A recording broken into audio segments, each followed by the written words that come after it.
Hello, thank you for joining us today for our webinar of The Changing Landscape, AI and Political Communication, a webinar brought to you by FIU's 100% online Masters in Global Strategic Communications program. Here is our agenda for today. We will do some introductions so you get to know who your speakers are particularly. We'll have that panel discussion, and we'll talk a little bit about the program and experiences at FIU and ways to get involved. And we'll have a Q&A session at the end to be able to answer any of your questions. My name is Carla Maria. I will serve as your moderator for today. I am part of the FIU Online team at the university, and I've been a part of FIU Online, helping professionals get connected to FIU's 100% online programs. Really, I've been doing this for over 10 years. And I have a team of people here and our presenters for the discussion today. We have Aileen Izquierdo, Director of the School of Communication at FIU, and also Associate Teaching Professor. Aileen also serves as the Faculty Program Director for FIU's top-ranked Global Strategic Communications Graduate Program.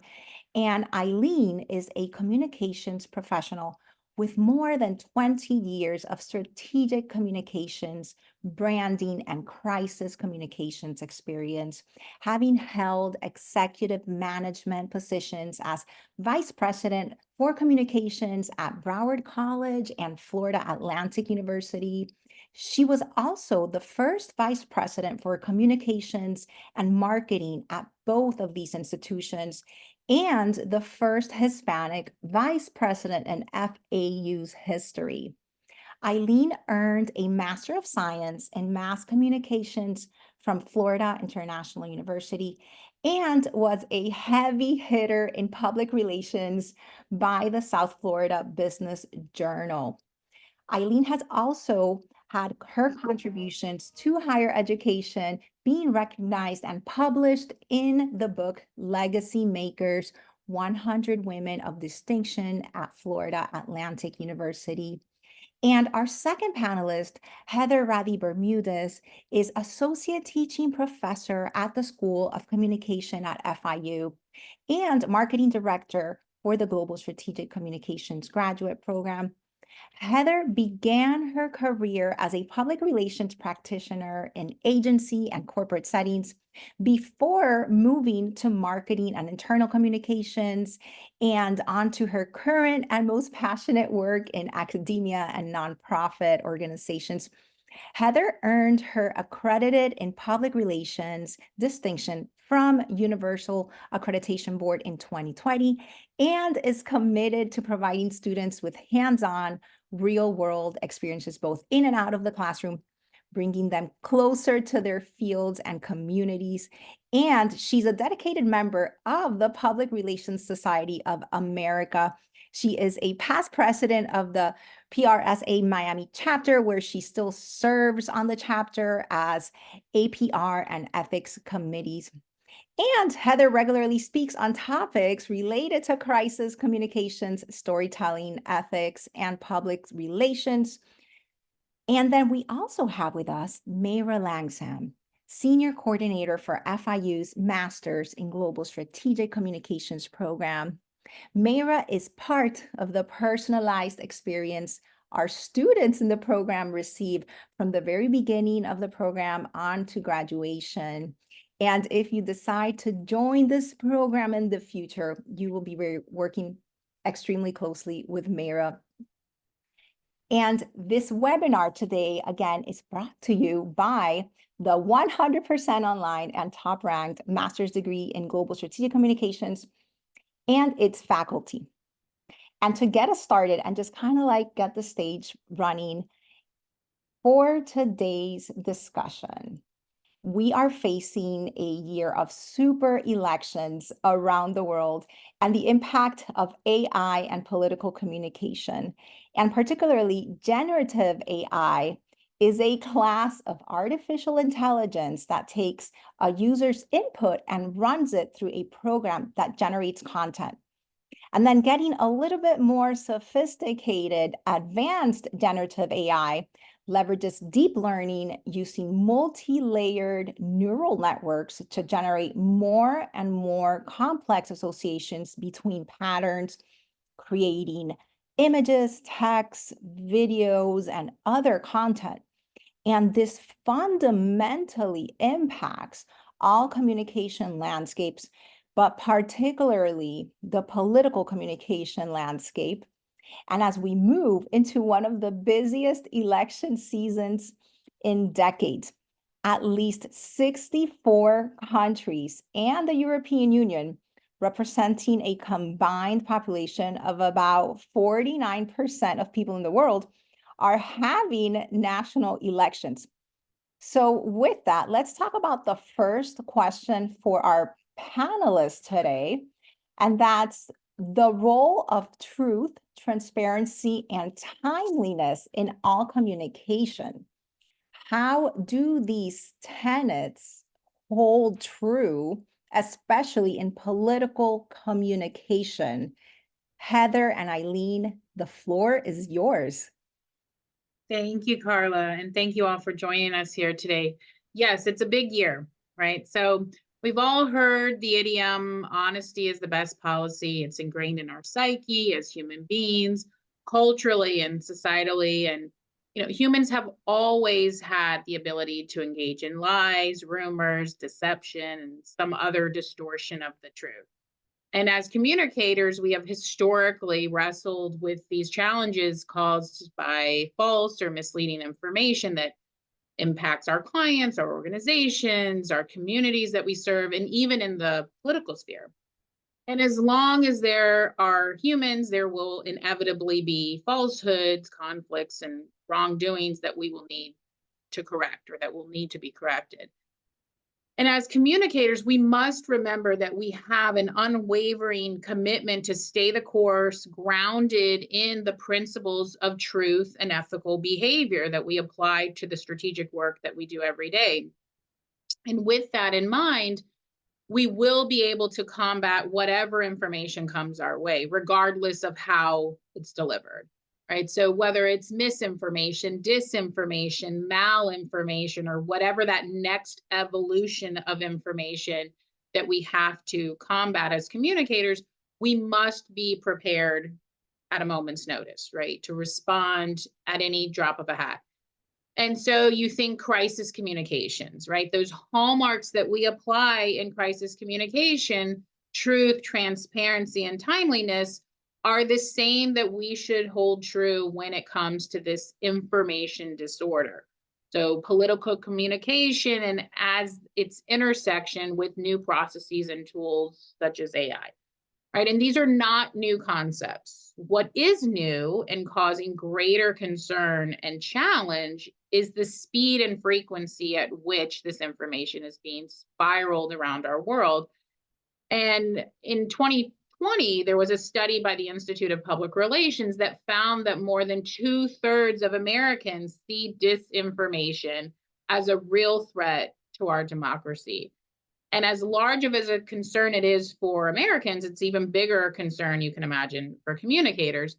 The questions about authenticity and what is real or not real will need to be recentered in our communications. And, a year ago, only a small fraction of the world population had heard of chat GPT or generative AI. I know I had, only just barely had heard about it, right? Rumblings of it. But today, OpenAI has experienced a more rapid growth than any existing social media platform. I think over 100 million users worldwide now are using OpenAI. So with the rapid rollout of accessible generative AI tools for text, audio, images, like you mentioned, Carla, there will be a proliferation of augmented, alternated, and inauthentic content, right? Just by default. So as this becomes more prevalent in an election year of all times, it will affect, without a doubt, citizens' trust in politics, in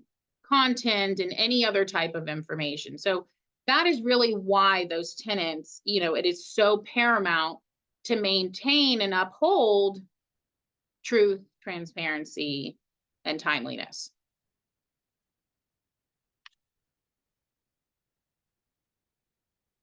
Thank you, Heather. Do you have any additional insight, Aileen, on what Heather just shared?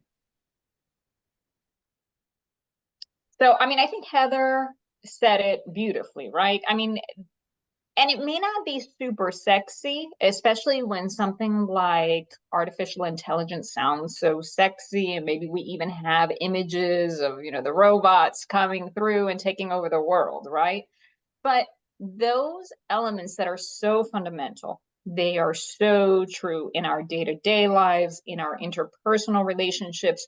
There's an expectation that we're going to get that from our politicians, the brands that we follow and that we hold true, is we expect that they are going to be truthful with us. And so when we see content and when we see images and when we see information of any sort shared on different platforms, on the news, on whatever, there is this innate sense of, well, of course it must be real, because I expect that there is going to be truthfulness coming from this person, this brand, this organization.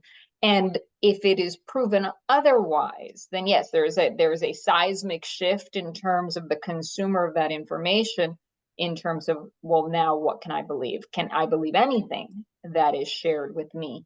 And so I think that what's important to communicators in the industry, as we move into that industry, and it's certainly one of the tenets that we add to all of our courses, is that there's an ethical responsibility that we have, that we need to remember, that it's honesty first, it's transparency first, it's truthfulness first, right? Can all of those things be first? Yes, because they're all the same thing.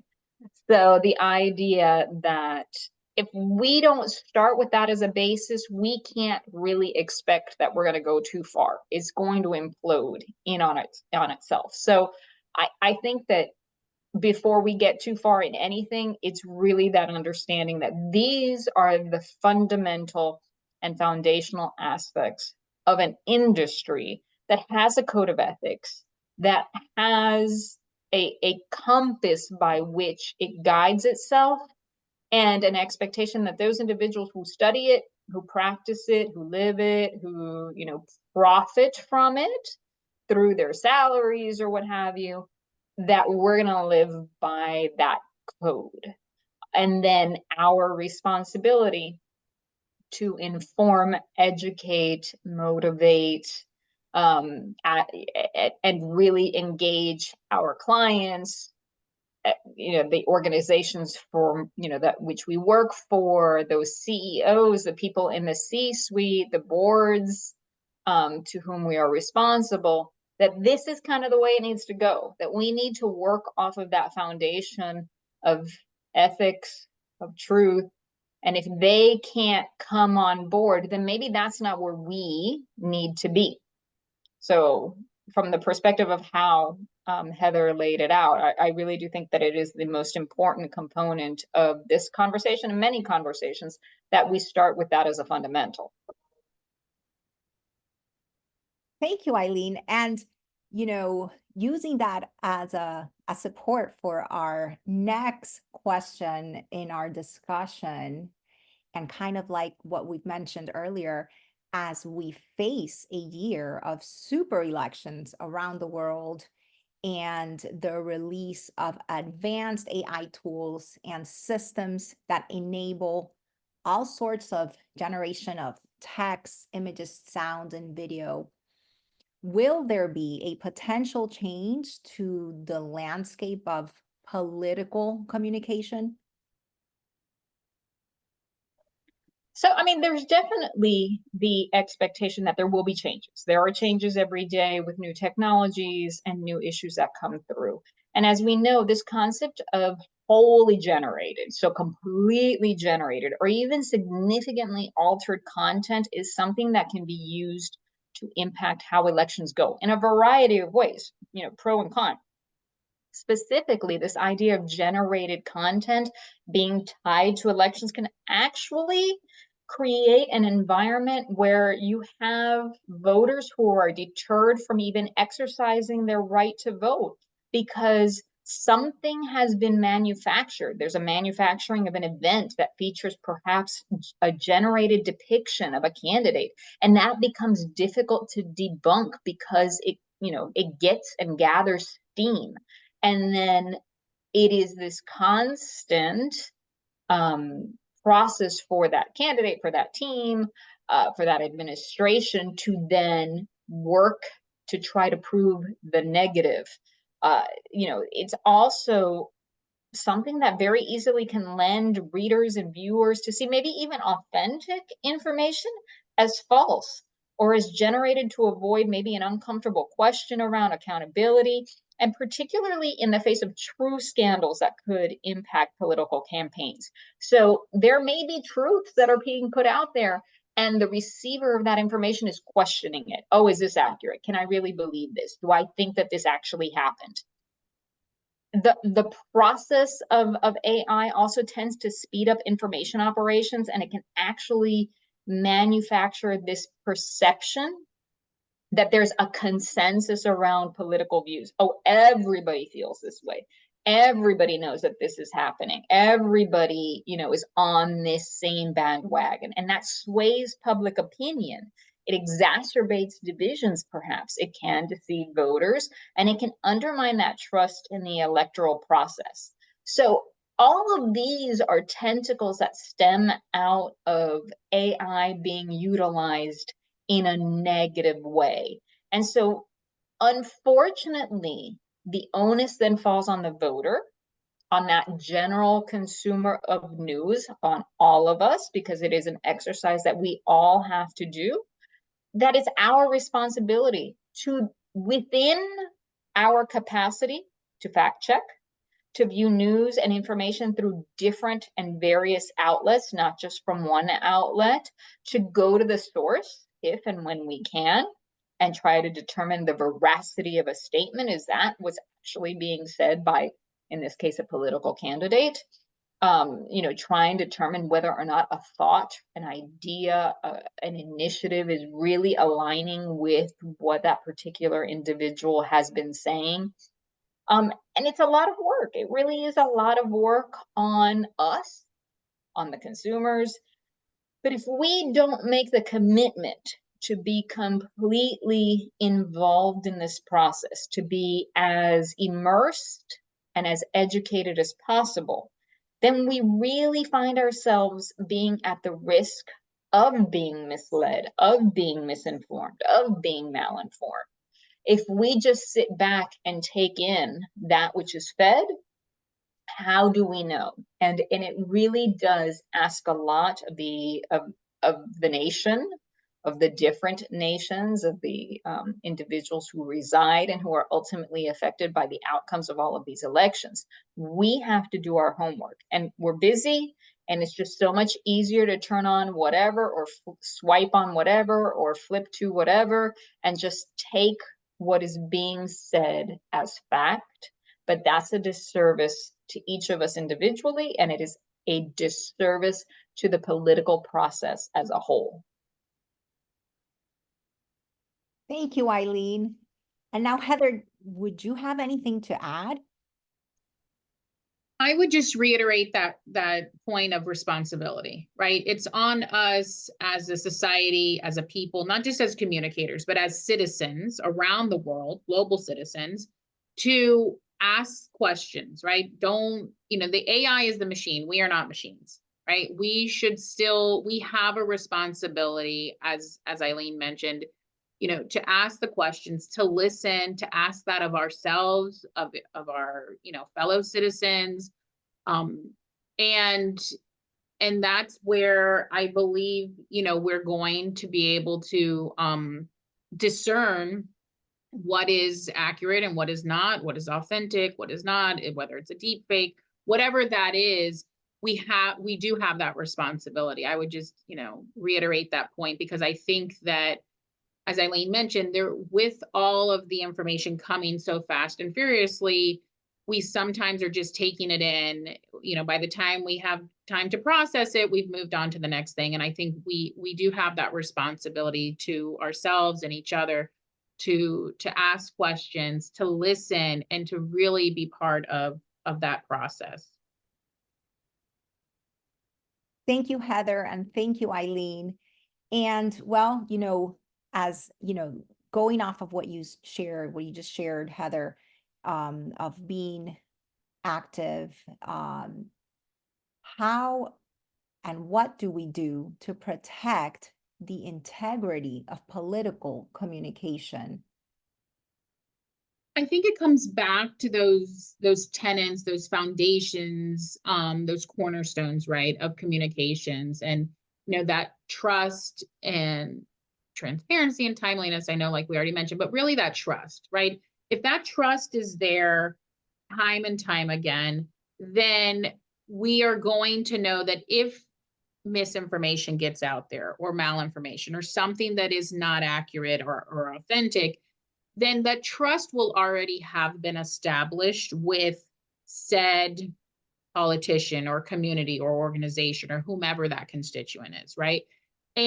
But that trust has to be there from day one, right? And it has to be nurtured and fed. And over time, if something should come into play, there will be a better chance of having a successful outcome, right? Of being able to combat that information that is not accurate, being able to deliver that information that is true and honest. So I think it really goes back to that fundamental of trust, having that trust be there at all times. And I think that's how we will be able to preserve that integrity of political communication. Thank you, Heather. Aileen, would you have any additional insight as to what can be done to protect the integrity of political communication? Sure. I mean, again, and I know we probably sound like broken records, right? But that ethics, the transparency, they really are at the heart of the integrity of the political system, of political communication. And Heather kind of touched on it a little bit. That politician, in this case, for the case of our discussion today, if he or she if they haven't been consistent, if they haven't been open and honest in their dialogue with their constituents, they may find it a lot more challenging when trying to curb the onslaught of misinformation that's brought about by AI generated content. As always, having clear and consistent sets of principles, talking points available on that candidate owned set of assets, their web pages, their social media pages, their ads, their videos. I mean, that's integral to a campaign, the consistency within that. The actions have to mirror the words consistently as well. And many campaigns use advocates as well to speak on their behalf, which can actually result in a little bit of skewed messaging because you're getting the information through the mouth of somebody else. And when it comes to sharing the details of that candidate's plans, their promises, their purpose, it may not necessarily land the way the candidate intends it to land. So having a little bit more control over that, I think, is important for candidates. And as Heather mentioned, again, at the beginning, truthfulness, trust, transparency, they're all ingrained in all of us. And having those elements serve as our true north really assists us as we professionally navigate this whole landscape, especially for those who are taking on and seeking the tremendous responsibilities that are found in politics and in government. Thank you, Aileen, and thank you, Heather. And I have to ask, the both of you work with the current and future generations of communications leader, really impacting and influencing stakeholders and communities all over and in many different industries and for many different causes. And you do this through FIU's master's degree in global strategic communications. And we have here the curriculum of the program. How does this program prepare our current and our future communications leaders to tackle the challenges that you just mentioned with AI and how it influences and impacts political communication and really communication in general. So I'll jump in. You know, the curriculum is one that we think reflects the evolving marketplace, right? And that it provides a perspective on a variety of issues and topics: reputation management, branding, social media, crisis communication, ethics being key and fundamental and one of the required courses of our students. But I think that a lot of what this program is designed to do is to walk students through these very real life scenarios. Our classes very much mirror what's happening in the world. And those aspects that we see play out on national news, on social media, are discussed and dissected by our students and by our faculty. So it's not this theoretical discussion about something that maybe just kind of feels warm and fuzzy, but doesn't really have any meat to it. We really do look at what is happening in the real world. Whenever possible, we bring in folks from the outside. We deal with clients in the classroom as well, in order to have that very on the ground, real life set of experiences that perhaps our students have or have not had professionally. And so I think that it's just a lot of very honest discussion about where we are industry wise, the challenges that we face, good and bad, because I think that challenges can be good and I think that challenges can be bad, and having a dialogue with students and allowing them to really drive a lot of the discussion, I think is super important. And it bridges that which happens in a classroom with what happens in the industry. Heather, would you have any additional insight on how the courses and how the program prepares communications leaders? I would just add that I think looking at our student profile, right, because this is fully online program, and even in our on-campus modality, you know, it's global strategic communication. So we have students from all corners of the globe, and I think that really speaks to of the overall program experience, right? Bringing their individual and unique experiences from their academic journeys, from their professional journeys, you know, that also, in addition to what our faculty, of course, are bringing in the curriculum, but those student experiences within the classroom and them engaging in the dialogue that Aileen mentioned, I mean, really adds to that program experience. And then obviously also, I don't want to skip ahead to other parts, but, you know, because of that professional practice that many of our faculty, like ourselves here, are involved in, you know, we're very much tapped in to the profession, the discipline, you know, whether it's through the Public Relations Society of America, the Public Relations Students Society of America. You know, that brings an element of experiential learning as well to the classroom, virtual classroom, and that too really supplements what our students are getting in the classroom, and really kind of rounds out that program experience. So I think that that's something that is, you know, incredibly valuable for our students. Thank you, Heather, and thank you, Aileen. And I know with every single student and professional that I speak with, thinking about that next step in their career and what's best for their professional development, it's not only about what's learned in the classroom, Heather, as you kind of just briefly mentioned, but really it's about the additional experiences that are more holistic and that help students throughout the process.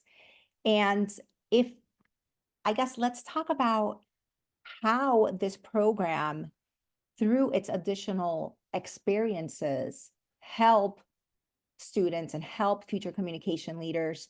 And I'm gonna ask Aileen, Heather, and Mayra to share your insight, because I work with students in one capacity, but you work with students in a very different capacity and probably at a very deeper level. So what type of experiences are additional to the program that also help prepare the next generation of communication leaders?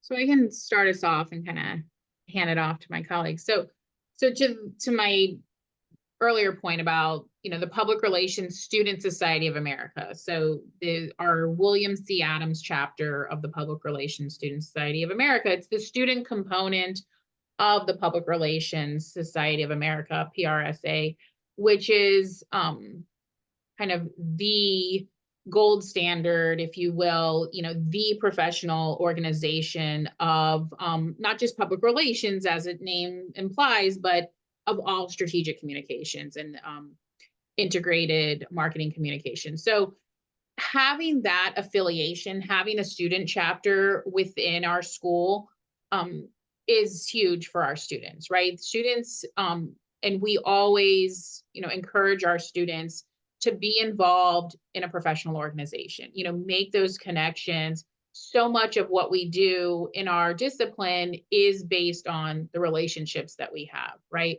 And so building those relationships while you're a student, again, not just with your faculty or your student peers, but those other professions or, professionals in the field.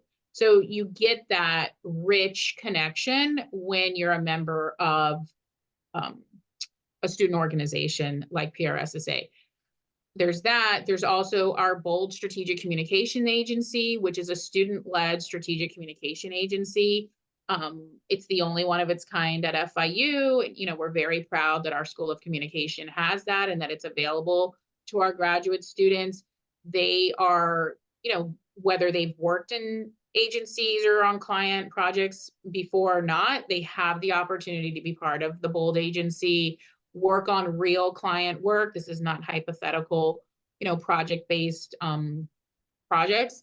This is real. These are real clients happening in real time. So it's under the faculty guidance of advisors, professional faculty advisors. So you have that safety net as well, but it's an opportunity to really hone your skills and again, speak to that experiential learning component of our program. So I think those two specifically, and I'll kind of hand it off to, I know Mira works more closely on some of the other experiential components of our program, but I mean, those are really huge opportunities that I think should not be taken for granted. And, we encourage students, as they're exploring any degree program, of course, ours, right, to look at those opportunities, because that's really going to enhance their classroom experience and really sharpen their skills and prepare them to be competitive, in their profession.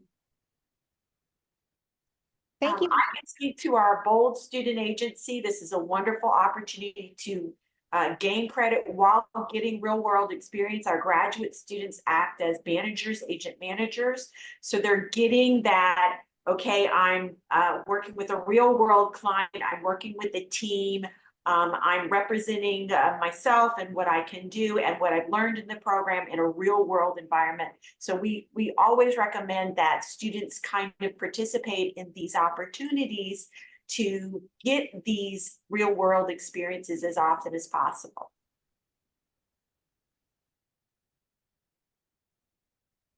And, talking about recommendations, I think those of you who are listening in today, you probably come from diverse backgrounds and you're at different points in your careers. But I want to ask our faculty on the panel, what career advice would you have for communications professionals, communications leaders, and those who may be thinking about potentially pursuing additional education, a master's degree in global strategic communications? What advice would you give them? So I think that, I'm sorry, Heather, I know that you had unmuted too. I'll go quick. So I think that really this needs to be viewed as an investment in oneself. there is a lot to be said. Oh, I completed a bachelor's degree. I'm going to go out there. I'm going to go into the world. I'm going to go explore. I'm going to make some money. I'm going to do what have you. And that's fine and dandy and great. And I think that one of the beauties of this particular degree program is that it allows someone to go and do that while at the same time giving them the knowledge and the skills necessary to then take their career to whatever that next level is. What we find from a lot of our students who have completed an undergraduate degree and kind of go out into the world, a lot of times they just come back. They come back because they get to a certain point in their careers and they need something extra. They have the skills, they have experience, but they don't have that degree that then allows them to move into those management roles, those leadership roles where they can sit at the table with the rest of the decision makers and move an agenda, an initiative, a concept forward. And so I think that viewing this as an investment versus an obstacle or something that I have to do is really important because it allows for those opportunities to be made a little bit more available as you move through a career trajectory.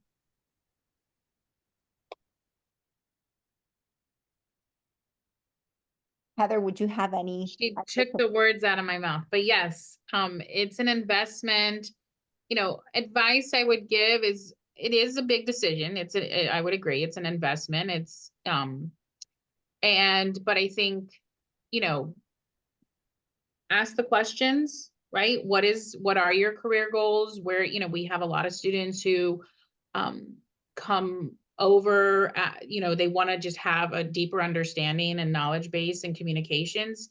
Communications is one of those, it's beyond a discipline, right? I mean, communications affects every facet of our life, right? No matter what field we're in. So we find a lot of students come and want to get their master's degree, especially in global strategic communications, because they want to be able to deepen their understanding and advance in their career. They may be wanting to change career tracks a little bit, and this allows them to do that as well.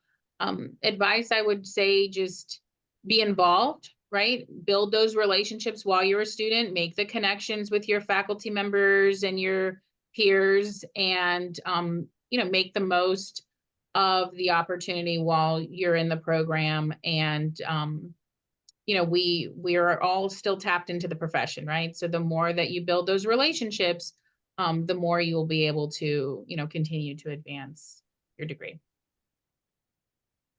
Thank you. Thank you, Heather. Thank you, Aileen. And well, let's talk about how you can actually get involved with FIU and with this program, the 100% online Masters in Global Strategic Communications. You are able to apply to the program at go.fiu.edu. You can reach out to us either on our website or via email, or you can give us a call. And if you are thinking about whether this is the next best step for you, you will be needing a 4-year bachelor's degree. And there's a series of admissions documents, but we are here to help you every step of the way. I recommend for you to reach out to us, and you can even schedule some one-on-one time where you can connect with one of us or with a member of our team, and we can discuss your specific situation and figure out if FIU has a program for you and if this is the program that best prepares you for your next step in your career and to meet your career goals. And right now, we want to open it up to questions because we've spoken about a topic that is very relevant for present day and for this year. And we ask you that if you have any questions, share your question via chat. We'd love to answer your question live. So let's see what questions come in.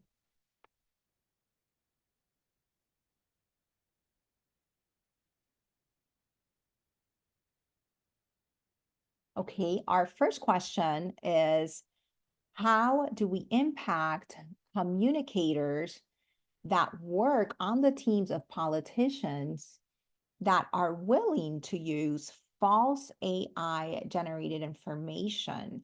How do we impact those communicators to be more ethical?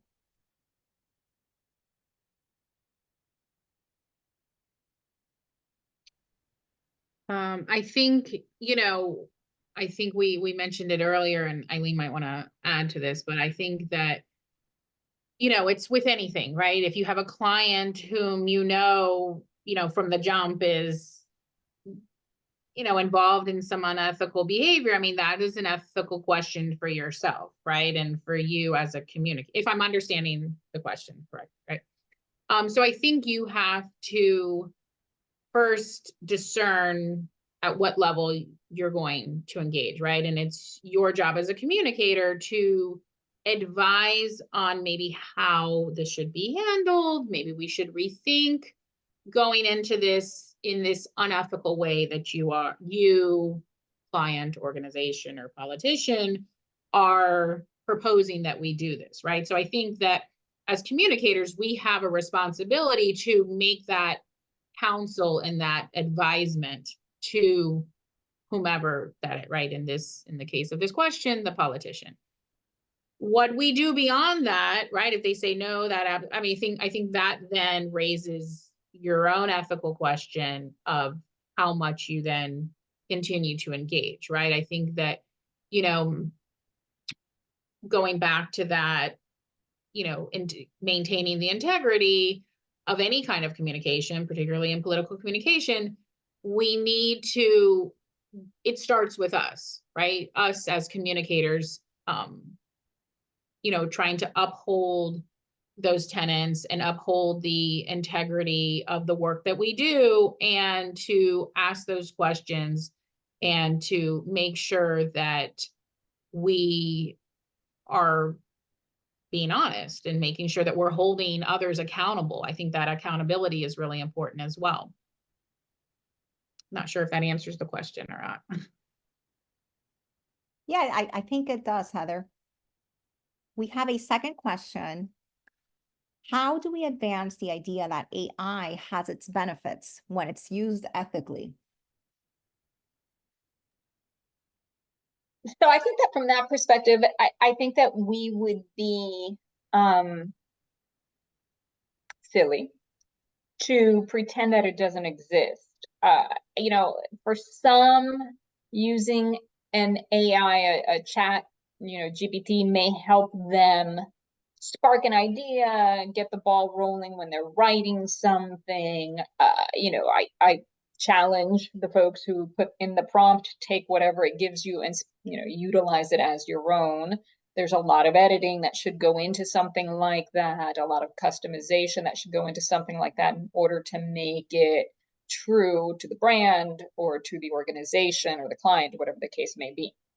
I think it has its role in perhaps making things a little bit easier, the same way that a spell check makes things a little bit easier. But if it's used as something more than just a tool for time management, then I think that's when we start to get into dicier situations, right? If we are manipulating images, manipulating concepts and content and text, and again, skewing and sliding away from that which is truthful, then we have stumbled upon that ethical component, which is at the heart of AI.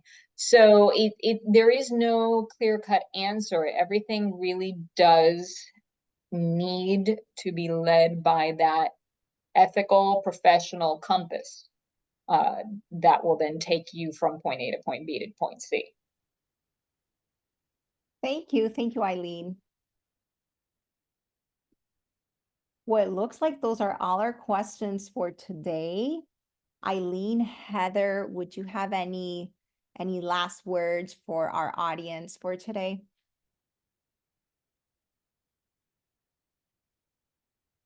Oh, before your last words, we had one last question come in. And I really like this question. The question is, what would you say is the greatest challenge to effective communication? And I'm not sure if this is just talking about AI. I mean, I think that that goes back to one of the industry issues, right? Especially as communication vehicles have become much more segmented. So I can talk to somebody through Instagram, but who am I not reaching?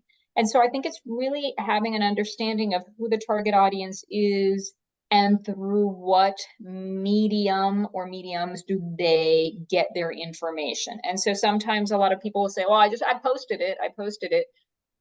Posting something doesn't necessarily mean that your audience is receiving it or engaging with it. And so it really does require a very, very, very high level of customization and deliberate action that we haven't had to deal with in the past, right? Before you put the ad in the paper or you ran the spot on TV and that kind of took care of things. You really have to look at what the client, organization, whatever the case may be, what is it, who drives it, and where are they? And then it really does become almost a direct communication process. It is very time consuming if it is done right. It is very deliberate if it is done right. And so I think that is the challenge, because the budgets may not necessarily be there to support it. The staff may not necessarily be there to support it. And it can become frustrating when you know you're not necessarily reaching everybody who you should be reaching. To me, that's one of the biggest issues on the communication front. Thank you, Aileen.